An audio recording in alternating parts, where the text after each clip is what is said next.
Well, that was another eventful race, and I don't know if NASCAR's going to be back there again, but wow, that was certainly eventful. Three will be the next question. Yes, so we had NASCAR at the Naval Base at Coronado this weekend, and boy, it was a very, very interesting race. Shane Van Gisbergen, Mr. 97 in the 97 Red Bull Chevy Camaro, would claim pole, but the race was a lot more eventful than what anyone really expected. As the race kicked off, Shane Van Gisbergen led from the pole, but Carson Hocevar in the number 77 Chevrolet for Spire Motorsports, they were kept swapping and changing. It was stuff a bit like go-karting.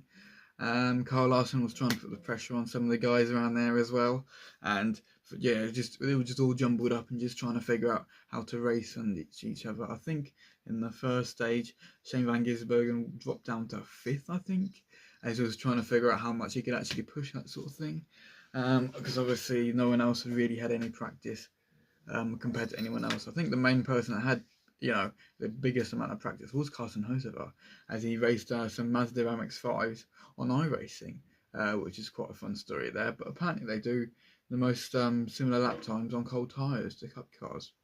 I never knew that, but I do know, so thank you, Carson. And it would be Ryan Blaney who would win stage one, the first ever stage, at Naval Base Coronado in the inaugural race.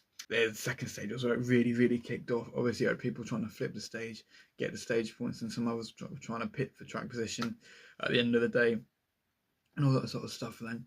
But the action would really kick off at the middle of stage two, where on a restart, Shane Van Gisbergen, Connor Zilic, and Austin Hill all went through right towards turn one. Shane Van Gisbergen tried to back out, but Hill and Zilic just put way too much speed into the corner. They hit the outside wall. Van Gisbergen got collected from the front, and he collected those two, and then he got whacked by the side by somebody. I can't remember who it was, but yeah, Zilic's, Van Gisbergen's, and Hill's day were all ruined. They all were completely out. So yes, it would be a surprise winner because everyone was expecting SVG to get the win. So because of this, it would be a surprise winner. And everyone else is thinking, could this be the break that we all need to sort of stop the SVG dominance? Just someone tried to take him out, that sort of thing. I don't think it was that at all. Although, yeah, there were some sort of radio messages that were a little bit questionable at the time, and it caused a red flag. But yeah, like I said, action resumed, and it was a normal sort of street course fighting. Then it would be another Ford that would win stage two. It wasn't Ryan Blaney again, but it was Ryan Preece in the 60 car, overtaking Riley Herbst in the 2311 35 car with two to go, just before the start-finish line, so essentially one to go. But yeah, just coming out of that final sort of squiggly chicane there. Did you know that you can get 10% off all W products, including this lovely pink blossom cap or this lovely green and lime shaker bottle? It is beautiful.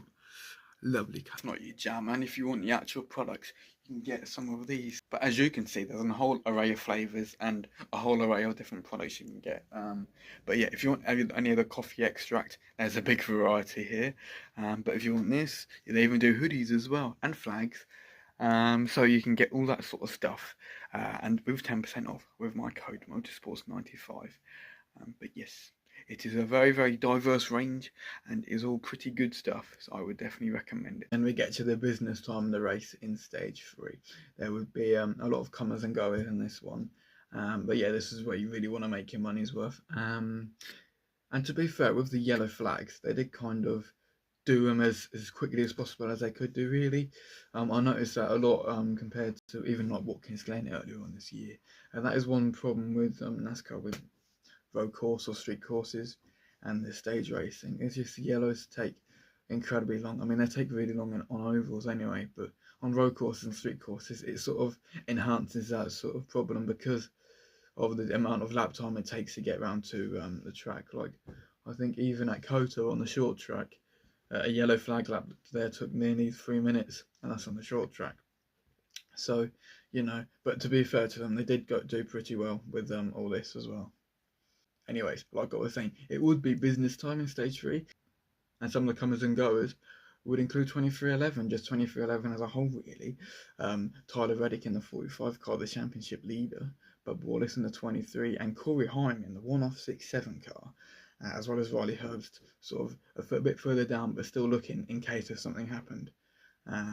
Yeah, as well as Carl Larson really in the 5 car, and he's gone winless for about 14 months or so now. So, and then once it all came down to it, it would be Chris Buescher in the 17 car trying to battle the 22311 cars of Corey Heim and Tyler Reddick. Now that'd be a very interesting dynamic, especially with Reddick being the championship leader, Corey Heim being a one-off but wanting to win for himself, and Chris Buescher not winning since 2024 Watkins Glen race. Funnily enough, against SVG, who crashed out in this race earlier on.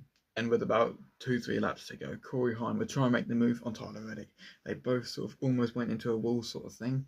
And yeah, Tyler Reddick sort of let him have it, because you've got to think at the end of the day they are teammates.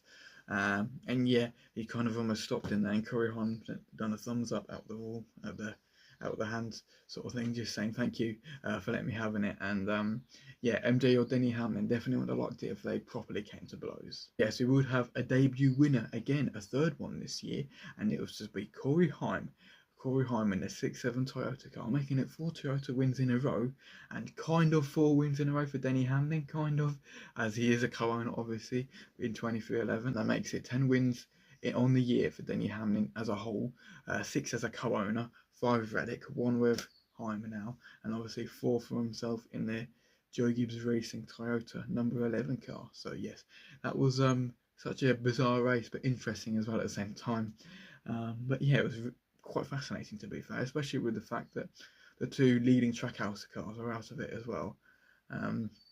It sort of meant the floodgates is open sort of thing, especially with Shane Van Gisbergen and how dominant he's been with road and street courses in NASCAR. It's yeah, it was quite a strange one. Bubba Wallace would finish second, so it would still be a 1-2 for 2311, and Carl Larson in third in the 5 car. So yes, it's not a victory like he wanted, but it was still a pretty good points day. And yeah, to be fair, considering he's been struggling quite a bit on some tracks similar in recent times, it's not too much of a bad result for Larson either.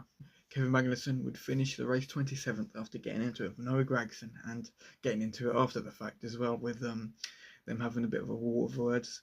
Gragson was a bit annoyed of how he I think he pushed him in, on purpose, that sort of thing. And Magnussen didn't take that too kindly, that's certainly safe to say. And yeah, it was a very frosty sort of reception that Gragson got from Magnussen, and vice versa as well. And like I said before, I did really like this event, and it was pretty good as well. It was such a cool backdrop as well with the boat and everything. It was great.